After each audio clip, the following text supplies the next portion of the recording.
de alguna administración o gestión de alguna dependencia en específico. Más bien, lo que aporta es información útil para mejorar nuestros instrumentos de política pública. En esa misma postura sigue hablando el secretario de Hacienda y señala: el presidente de la República, Enrique Peña Nieto, está convencido que el instrumento, que el camino más eficaz para combatir la pobreza es el crecimiento económico, un crecimiento económico vigoroso y sostenido, mayor que el que hemos podido tener los mexicanos en las últimas décadas. Se estaba planteando un reto de Estado, una visión ambiciosa que entendía perfectamente que el combate a la pobreza tenía que ver con impulsar las condiciones que permitieran un mayor crecimiento en el país. En esta misma conferencia, su servidora, sostuvo que al mismo tiempo se avanzaba en esta ruta de crecimiento económico a partir de impulsar las reformas estructurales que recién iniciaban sus procesos de debate y de discusión en el Congreso de la Unión. Era obligación del área social del gobierno impulsar primero una instrucción del presidente Peña, que era proteger a los más pobres entre los pobres.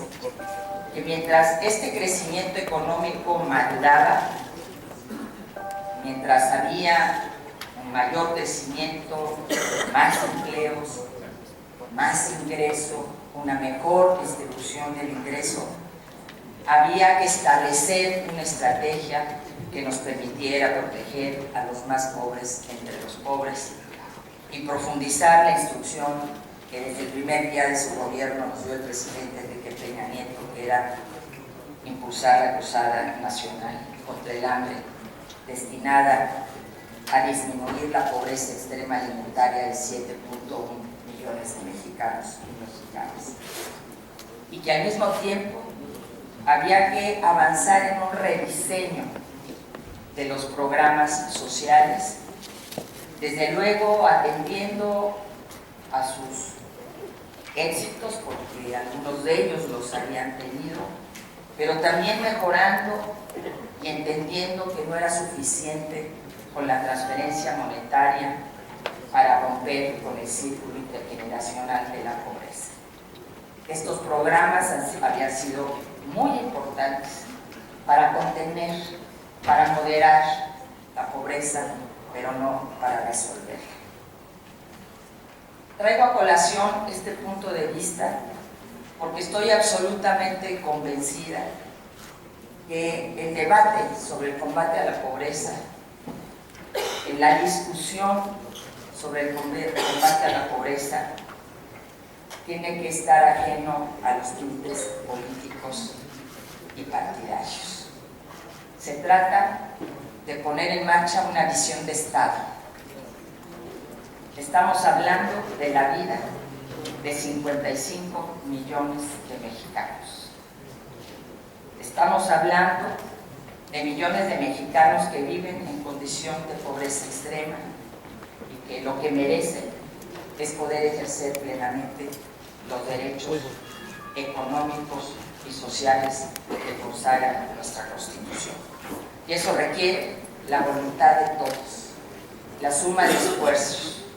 La medición de Coneval es una medición de todos y cada uno de nosotros, de las políticas presupuestarias que se deciden en la Cámara de Diputados, de las políticas económicas y sociales que pone en marcha el gobierno federal, de los instrumentos que ponen también en marcha los gobiernos estatales y los gobiernos municipales.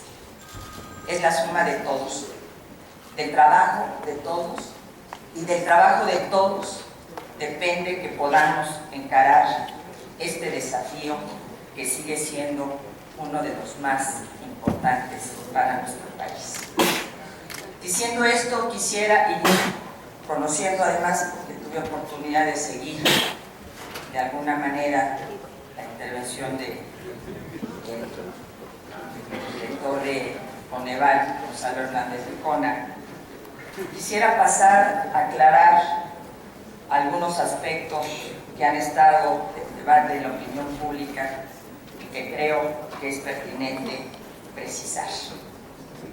En primer lugar, la medición de la pobreza se basa en la encuesta de ingreso y gasto que el INEGI levanta cada 2 años.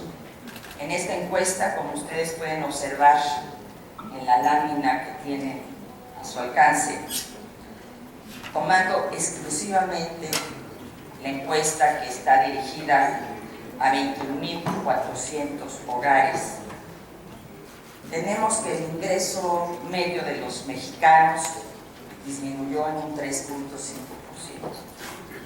El único decil que registra un incremento es el primer decil, el de los más pobres entre los pobres, donde se concentra la cruzada nacional contra el hambre.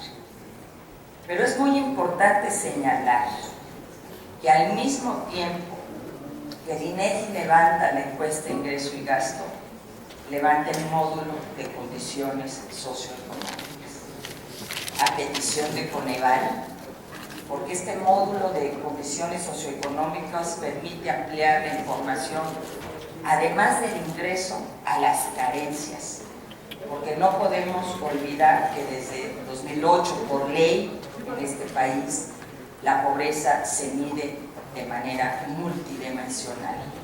Se mide el ingreso, pero también se miden las carencias, que no son otros más que los derechos sociales que están en nuestra Carta Magna: el derecho a la alimentación, el derecho a la educación, el derecho a la salud, a la seguridad social, a una vivienda con calidad y con espacios suficientes, y a los servicios básicos a los que deben de tener acceso todos los mexicanos. Si analizamos, y esto es bien importante porque he oído algún comentario que nosotros, Ceresol, hemos hablado de unas cifras que no son las del INEGI.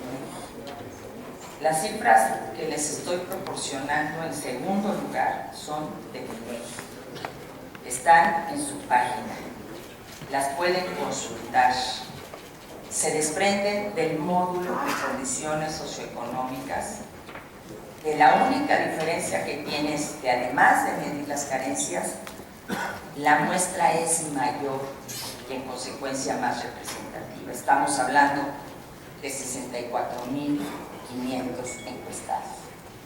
Y de acuerdo al módulo de condiciones socioeconómicas, que es como mide la pobreza Coneval, el ingreso de las familias mexicanas no disminuyó, aumentó en un 0.1%, y los primeros 4 deciles incrementaron su ingreso, de manera especial el decil 1 y el decil 2, que es donde concentra su acción Ceresol.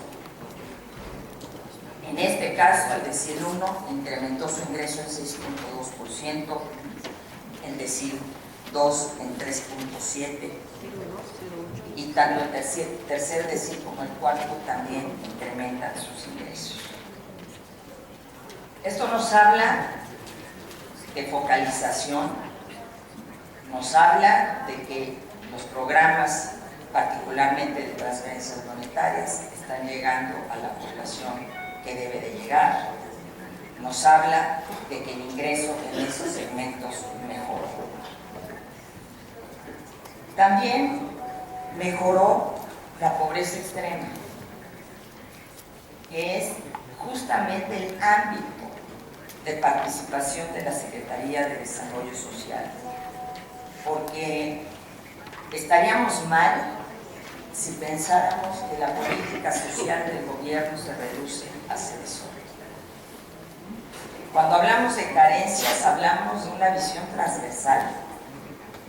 Cuando hablamos de carencias, hablamos de la Secretaría de Educación Pública y de la educación, derecho universal, hoy está descentralizado a los estados, y cuya competencia en cuanto al ejercicio es básicamente en el ámbito estatal.